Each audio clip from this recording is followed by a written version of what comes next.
Bonjour mes champis, et aujourd'hui on se retrouve pour mon bilan de janvier, bilan de lecture et un peu bilan aussi de mon mois, donc la vidéo risque d'être un peu longue. Donc au mois de janvier j'ai fait pas mal de choses, donc ça fait depuis le 31 donc décembre que je suis donc au chômage et je suis également toujours accompagnée pour mon projet de librairie. Et donc pour la faire courte, le 17 janvier dernier, j'avais un jury pour continuer cet accompagnement que j'ai passé, que j'ai eu. Donc voilà, je continue cet accompagnement pour encore 5 mois, donc avec le damier et leur incubateur culturel qui s'appelle Ubique. Voilà, et donc ça sera jusqu'à fin juin, donc je suis très contente. Et donc en janvier aussi, j'ai fait un énorme voyage, c'est-à-dire que je suis partie un peu dans un autre monde, qu'on appellera les Comores. Donc je suis allée retrouver ma meilleure amie qui habite là-bas depuis maintenant quasiment 2 ans. Ça faisait 1 an qu'on s'était pas vus, et donc je lui ai dit, bah écoute, vu que moi normalement je serai au chômage en janvier, je viens. Voilà, donc j'ai passé 2 semaines avec elle. On a fait plein de choses. Vraiment, je vous mettrai des inserts parce qu'il y a plein de choses magnifiques à voir aux Comores. Plein de choses aussi qui sont surprenantes. Donc sachez que j'ai passé 2 semaines à me doucher à l'eau froide ou si je voulais de l'eau chaude avec un seau. Voilà, faire chauffer de l'eau. J'ai vu des dauphins parce qu'on est resté coincé en mer un petit moment parce qu'on n'avait plus de moteur au bateau. J'ai revu des dauphins ensuite parce qu'on est allé dans un petit endroit où il y avait les dauphins qui passaient. Donc c'était super beau de les voir faire des saltos dans l'eau. C'était trop beau. Bon, j'ai pas de vidéo de ça parce que c'était beaucoup trop loin et vous voyez juste des petites taches noires en fait dans la mer. Mais voilà, donc j'ai vu des tortues aussi, donc une tortue, les tortues vertes de mer, qui viennent pondre en fait sur une des îles de l'archipel des Comores.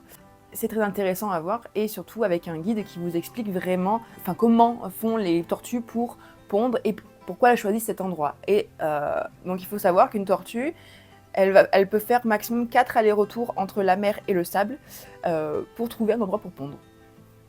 Ce que je trouvais fascinant, parce que du coup, si jamais elle trouve pas d'endroit au bout de 4 fois, eh ben, elle lâche les œufs dans la mer.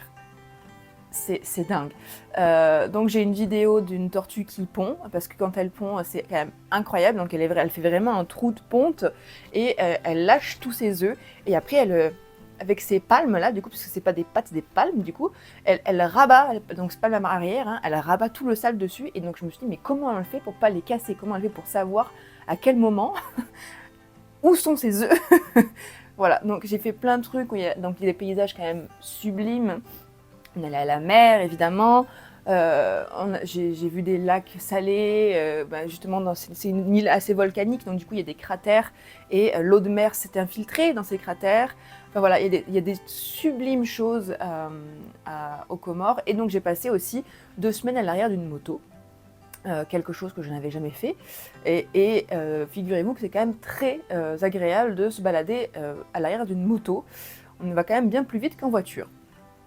Voilà, donc ça c'était mon voyage aux Comores. Je vous mettrai quelques photos, quelques vidéos si vous voulez, pour que vous voyez un petit peu à quoi ça ressemble. Donc j'avais déjà mis des stories sur Instagram, donc si vous me suivez déjà sur Instagram, vous savez à peu près à quoi ça ressemble déjà.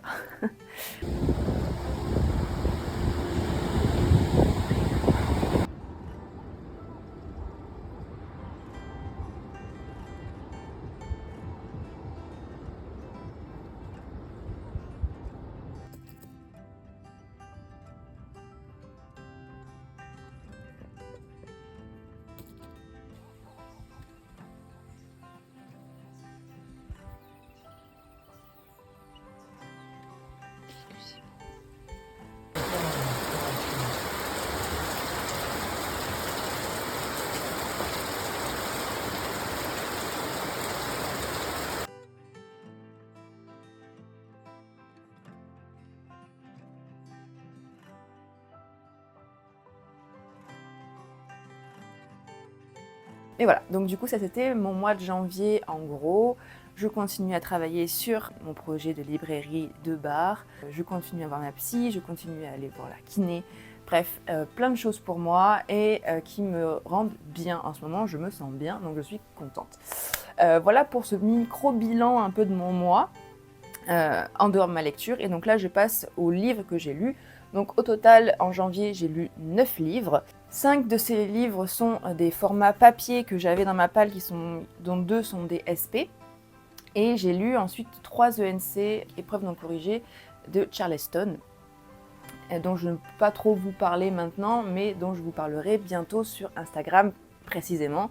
Et je pense que je vous ferai également une vidéo récap de toutes les lectures que j'ai pu... de tous les livres que j'ai pu lire avec Charleston depuis le début de l'aventure, quand j'en aurai un peu plus en stock à vous montrer. Parce que là, on commence à recevoir les premières épreuves corrigées, enfin les épreuves définitives, mais on n'a pas encore reçu assez, je trouve, pour que je fasse une vidéo. Donc je pense que quand j'en aurai reçu une bonne dizaine, je vous ferai une vidéo des mes premières lectures de Charleston, celles que j'ai aimées, pas aimées, pourquoi, les différences de thèmes, de genres, etc. Parce que cette année, je trouve que Charleston varie énormément dans les genres littéraires. On a du roman historique, évidemment, on a du contemporain, mais ils arrivent aussi un peu dans la romance, dans le cosy mystery, polar. Voilà, c'est un peu éclectique cette année et je trouve ça super chouette de pouvoir découvrir plein de formats. Il y a de la fantasy aussi. Ça avait commencé l'année dernière déjà la fantasy, mais du coup cette année c'est de plus en plus, il y en a encore, enfin il y en a toujours du coup. Ça continue ils continuent dans leur lancée de fantasy, donc c'est très chouette. Et donc je vais passer aux 5 livres en papier que j'ai lus en ce mois de janvier. Donc je vais commencer par le premier de la pile qui me vient là, parce que je les ai mis à côté de moi. Et donc en janvier, j'ai lu Noël à la charmante librairie. En janvier et pendant 6 mois, je fais un challenge qui s'appelle Plume écossaise. Donc l'objectif est de lire des livres qui se passent en Écosse. Et c'est Laura de Les mots des autres qui a créé ce challenge que je trouve génial. Donc mon livre de janvier, c'était Noël à la charmante librairie qui se passe donc à Édimbourg. Donc c'est un Jenny Colgan. Je ne sais pas si vous connaissez la saga de la charmante librairie de Jenny Colgan. Donc ça c'est le tome 4, mais on change d'univers. Dans les 3 premiers tomes, donc j'ai pas lu le tome 3 encore parce que je ne l'ai pas avec moi dans ma palle. Mais en gros le tome 3, les 3 premiers tomes se passent dans les Highlands.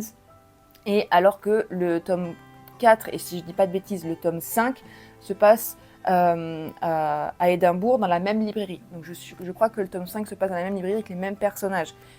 Je l'ai dans ma palle et il faudra que je le lise. Qu'est-ce que j'en ai pensé ?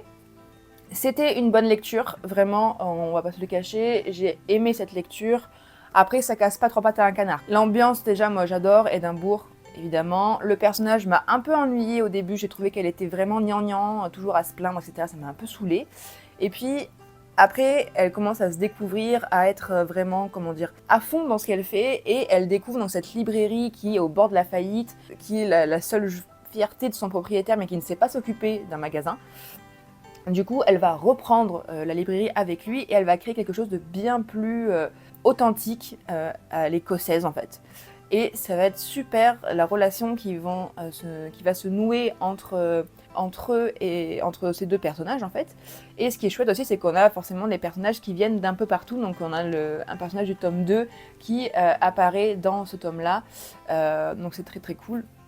J'ai beaucoup aimé cette lecture. C'est très mignon, ça se lit très vite. C'est un page turner. Vraiment, c'est pour faire du bien, c'est doudou, et ça se passe à Noël en plus. Donc tout est réuni pour avoir une magie, la magie de Noël, la magie de l'Écosse, ça fait du bien. Voilà, c'est pas un livre extraordinaire, mais il fait du bien, donc je vous conseille quand même de lire la Jenny Colgan parce qu'elle a une plume que moi j'aime beaucoup. D'ailleurs, c'est le deuxième Jenny Colgan que je lis en mois de janvier parce que j'ai lu son livre qui va sortir justement chez Charleston, que j'ai hâte d'avoir entre mes mains parce que j'ai beaucoup aimé. Lisez les Jenny Colgan, moi j'adore cette autrice et j'aimerais tellement, tellement, tellement pouvoir la rencontrer. Ensuite, j'ai lu, je vous en ai parlé énormément sur Instagram, ce livre m'a bouleversée. J'ai lu Résister de Salomé Saké, qui est un livre sur l'extrême droite, et en particulier sur le Front National, qui est devenu le Rassemblement National. Et moi, ce que j'ai adoré dans ce bouquin, c'est que c'est un essai, mais on dirait un récit fantastique, fantasy, tellement c'est aberrant tout ce qui se passe dans ce bouquin. Je vous jure, on vit dans un monde, ça... bref.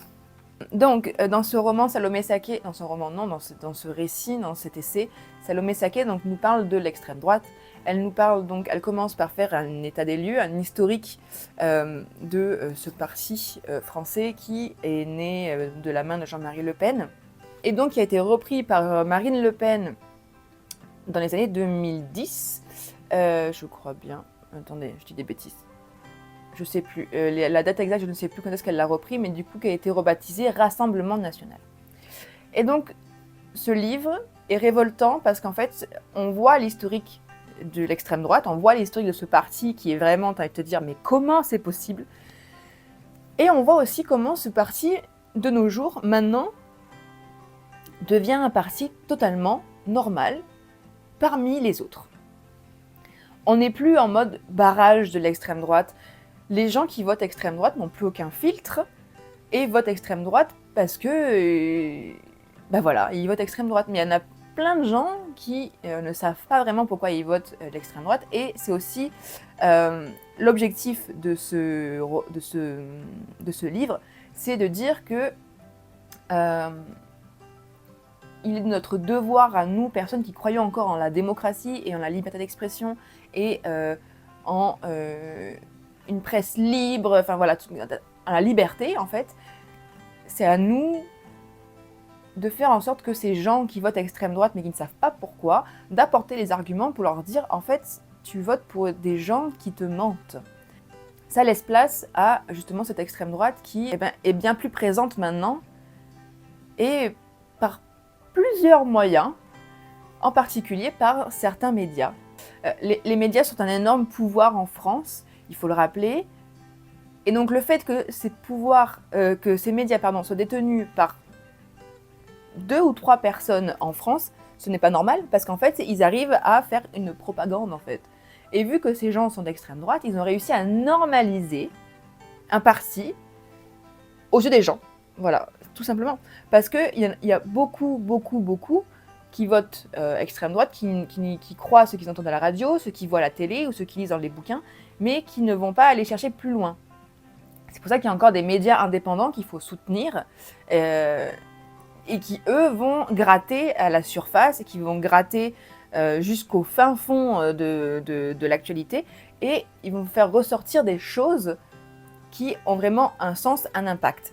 Et donc voilà, dans même pas 100 pages, ce bouquin nous explique qu'il ne faut pas lâcher l'affaire, il faut juste résister. Et je trouve que le titre de ce bouquin est juste parfait, parce que c'est ça, on doit résister justement à cette normalisation de l'extrême droite. Voilà. Donc je vous conseille fortement. En plus, il coûte 5 €, donc il est accessible à tout le monde par rapport à d'autres bouquins qui vont être beaucoup plus chers. Et il est génial aussi parce qu'il y a une bibliographie à la fin pour aller plus loin. Et moi, je trouve ça génial parce que justement, j'ai envie d'avoir plus de matière pour contrer justement les arguments. Lisez ce livre, il est incroyable si, comme moi, vous avez très très peur que l'extrême droite arrive au pouvoir dans quelques années. Ensuite, tout autre registre, coup de cœur intersidéral, j'ai le tome 2 dans ma palle. D'ailleurs, si vous voulez le lire avec moi, avec nous, j'organise une lecture commune de ce tome 2 du 17 février au 28 février. Il s'agit de Défier la nuit, et le tome 2, donc c'est Défendre l'aube, que je vous mettrai quelque part dans cette vidéo. Je vous mettrai le lien en description pour rejoindre mon Discord si vous voulez faire la lecture commune avec nous. Mais si vous n'avez pas lu cette saga, ah bah foncez, hein. Vraiment, ce livre, c'est une pépite intersidérale. Je n'ai pas d'autres mots pour décrire cette histoire.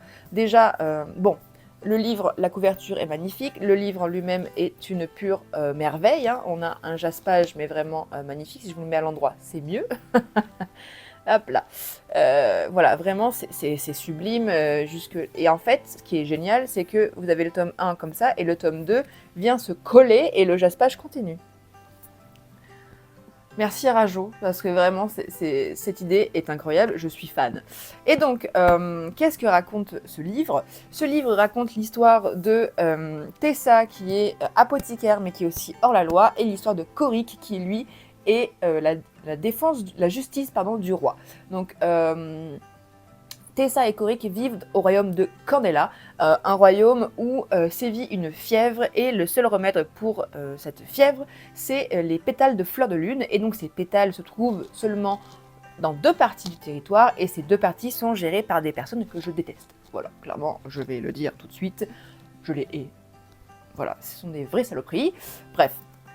Donc Tessa et son acolyte Wes donc volent en gros les pétales de fleurs de lune dans le quartier des riches pour les donner aux pauvres, parce que vous vous doutez bien que si jamais ce remède vient de 2 parties du royaume, il est donc ultra rare, et donc c'est seulement les riches qui peuvent se le permettre et les pauvres ne peuvent pas. Donc du coup, ces 2 personnes vont voler aux riches pour donner aux pauvres. Nous sommes dans un Robin des Bois, mais avec une histoire un peu plus intense. Et donc,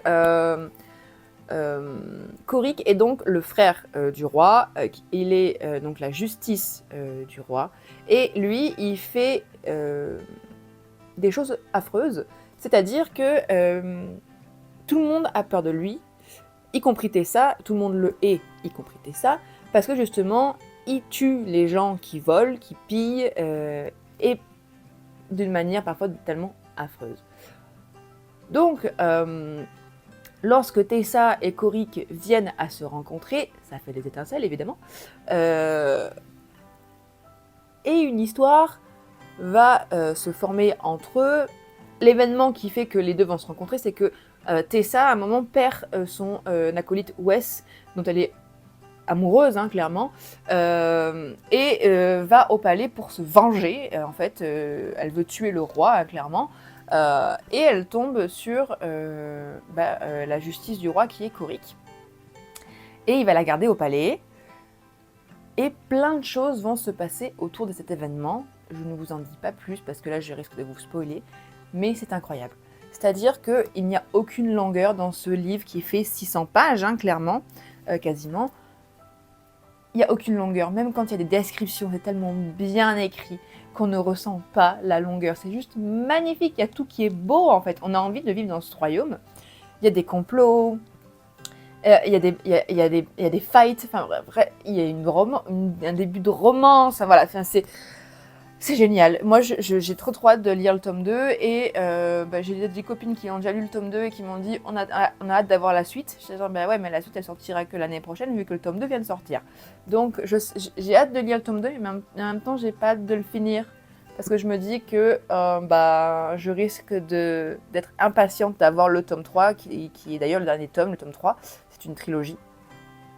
Voilà, donc si vous êtes intéressé par la lecture du tome 2, je vous mets le lien du Discord dans la description.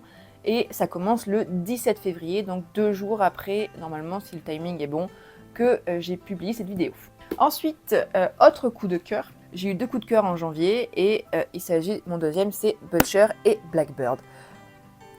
Je ne m'attendais pas à ce que ce soit un coup de cœur.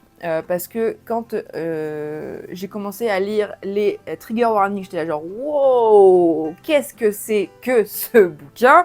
Et finalement, parce que la liste est longue, hein, clairement, hein, la liste est très très longue. Attendez que je les retrouve, ils sont où? Voilà, donc il y a 1, 2, 3, 4, 5, 6, 7, 8, 9, 10, 11, 12, 13, 14, il y a 15 trigger warnings. Voilà. Donc, quand j'ai commencé le livre, je me suis dit, ok, donc on est sur un livre de 400 pages, même pas. Il y a autant de trigger warning, qu'est-ce qui va se passer? Et en fait, bah écoutez, j'ai lu des polars bien plus gore que ça. Hein. Tout clairement. Oui, alors, il y a des trigger warnings parce qu'en fait, l'histoire, c'est que ce sont 2 tueurs en série qui, chaque année, se donnent la mission de traquer le même tueur en série, parce qu'ils traquent les tueurs en série de base, et le premier qui le tue a gagné. Bon, effectivement, c'est une compétition un peu chelou, mais bon, entre tueurs en série, j'ai envie de vous dire, peut-être qu'ils font... peut-être que c'est la normalité, vous voyez? Bref.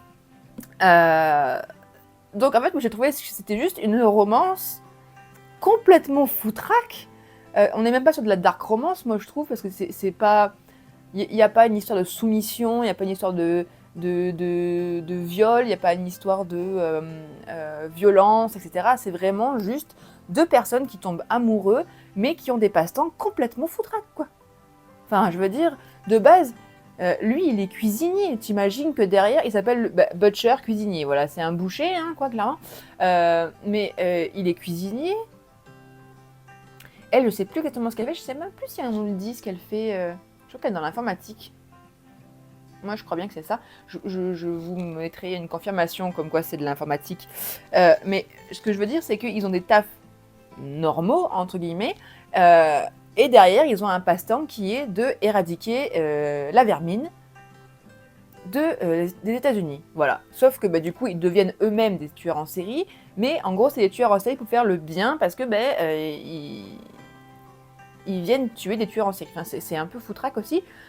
Ils ont tous les deux leur signature, enfin surtout Blackbird. Donc surtout Sloane a une signature qui est un peu particulière, elle tisse d'étoiles et elle enlève en fait les yeux de leur orbite. Alors moi quand j'ai vu ça, j'étais genre oh mon dieu, les yeux, leur trigger warning, je déteste ça. Et même ça, ça m'a pas perturbée, quoi. Donc j'ai envie de vous dire, la seule truc qui peut être un peu perturbant, c'est qu'il y a quelques chapitres ultra spicy, et donc si vous n'aimez pas le smut, ne lisez pas ce livre, hein, clairement. Mais vraiment, ce livre était incroyable. Enfin, moi, je suis tombée amoureuse de ce couple. Ils sont juste géniaux. On sent qu'ils tombent amoureux, mais qu'ils ont un passé quand même très perturbé. Et donc, ils n'arrivent pas à s'avouer leurs sentiments, surtout Sloane, hein, en particulier. Mais en fait, même s'ils doivent se voir une fois par an pour avoir ce fameux concours, ces fameuses compétitions, ils vont chacun leur tour aller voir l'un ou l'autre avant la date, quoi. Donc on sent quand même que il y a quelque chose, quoi. Et c'est réellement magnifiquement bien écrit. L'autrice est géniale. J'aimerais rencontrer l'autrice et lui poser la question de comment lui viennent ces idées. Parce que vraiment, il faut avoir un esprit tordu pour écrire ce genre de roman, mais j'adore. Vraiment, c'est vraiment incroyable. Donc, c'est ma copine Cynthia qui m'avait offert ce tome 1. Elle m'a également offert le tome 2 il n'y a pas longtemps, genre vraiment en mode surprise. Tiens, tu vas lire le tome 2. Donc, ce sera certainement la lecture commune de mars, si jamais vous voulez vous joindre à nous. Pareil sur le Discord, ce sera le même lien, vous inquiétez pas, vous aurez les infos en temps venu, en temps et en heure.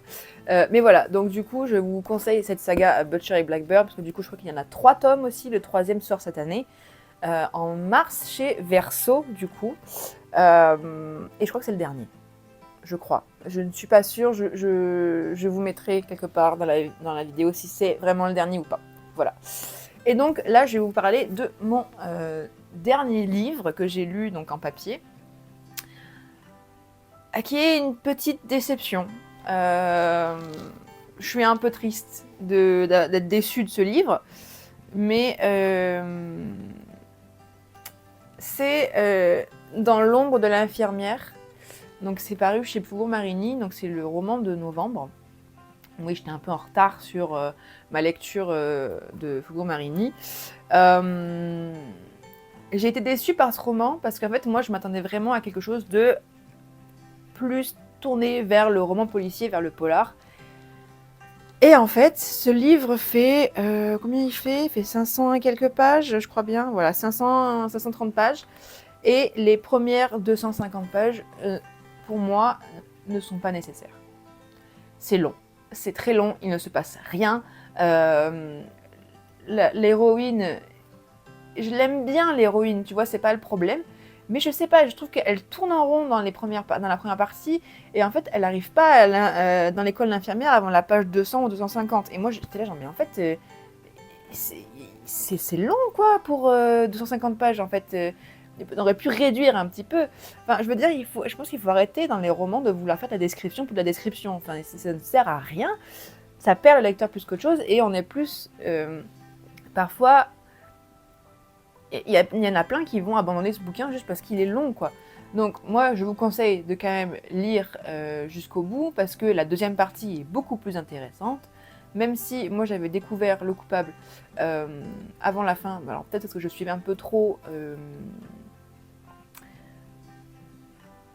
dans les polars de base. Donc je commence à être un peu rodée sur tout ce qui est dénouement, sur tout ce qui est repérage de petits détails qui rend les gens suspects. Je ne sais pas, mais en tout cas, j'ai l'impression que l'autrice a voulu faire du roman policier en restant dans le contemporain, en prenant quelques codes, mais en les mettant dans un ordre pas comme il faut en fait, je sais pas. Ce que j'ai trouvé chouette, c'est vraiment l'évolution des personnages, surtout l'évolution de notre héroïne, de Oona, qui elle, c'est une voleuse de base et du jour au lendemain, elle est accusée de meurtre et donc pour échapper à la police, elle devient infirmière. Bon, ok, très bien, mais je trouve que la résolution du meurtre, elle est trop en arrière-plan, alors que c'est quand même un des sujets principaux du bouquin. Voilà, il y a plein de choses qui m'ont dérangée. Je l'ai quand même terminé, mais ça a été laborieux. Donc voilà, c'était tout pour mon bilan de janvier, que ce soit côté lecture, soit côté vie en général. Pour ce qui est de février, donc vu que je tourne cette vidéo un peu tard pour ce bilan, j'ai déjà lu 3 bouquins en février. Donc il y a déjà L'école de la nuit que j'ai lu, j'ai terminé hier de Pumpkin Spice Café. Et j'ai fini en audio le tome 1 des enquêtes de Milady que j'ai dans ma palle Kobo depuis un petit moment. Voilà, donc du coup je vous souhaite un bon dimanche. Je vous dis à la semaine prochaine pour une nouvelle vidéo. Je vous fais des bisous. Salut!